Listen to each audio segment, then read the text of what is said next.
Hi, my name is Reggie Richter, and today we're going to be talking about money. Unfortunately, money does not grow on trees like we all wish it did. Specifically, today we're going to be talking about money within public schools and how that money is spread around. Because if you drove past a high school with a parking lot like that on the left, or you drove past a high school with a parking lot like that on the right, you'd probably safely assume that one school district was in a lot less need of public funding than the other. I chose to talk about this issue because when I was young, I went to a school district like that on the right, and I know we didn't have as much money as some of the schools that we competed against. And would have loved those opportunities. And I also have my own children now, and I have my family, and I want every opportunity for them. When we talk about this really becomes an issue of equity because it's an issue of how that funding is spread around to different school districts. And when you take this bird's eye view, it especially becomes very racially apparent. Well, when you match up the population served with the funding area, and if you are a school district like that on the right, um, you have to make decisions every day where you may know exactly what your students need and would help them the most, but you're kind of on the outside of that window looking in.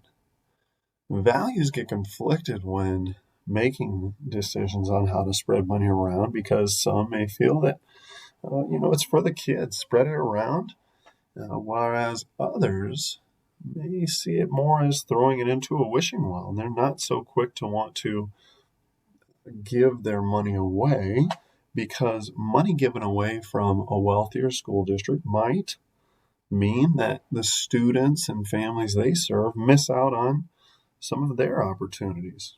Do kids need a climbing wall in PE? I don't know, not necessarily, but they might want that for their kids.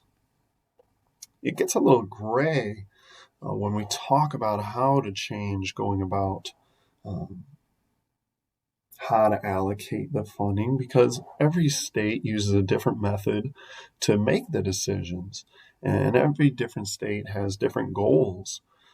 So they kind of all have their own different flavor of what they're doing with their funding. I'm kind of in the middle as to how to go about the change because I feel like there's got to be a compromise where the wealthier school districts can still have their full meal and there be some leftovers for some of the less wealthier school districts.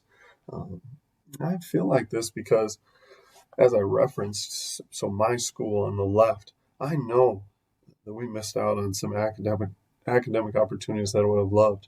But with kids of my own now, like I said, I want every opportunity that they can get.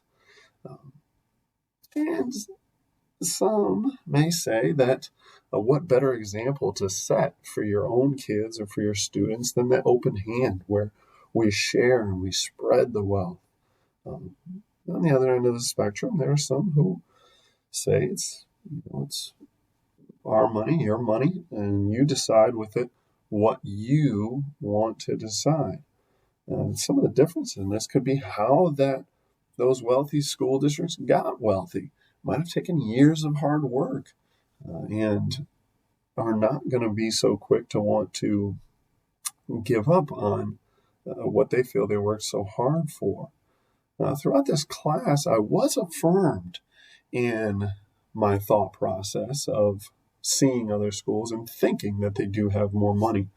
This is an example of a school district that is 20 minutes away from us, but has $8,000 more per student. And my high school, which you'll see on the left, is also very, very clearly different population being served than the high school on the right, which is that school that's 20 minutes away and yet $8,000 more per student. And that's something that really has been challenging me in this class is the unavoidable facts of how money is divvied up and the effects, the long-term effects of that, of how that money is divvied up, can wear down on a school district.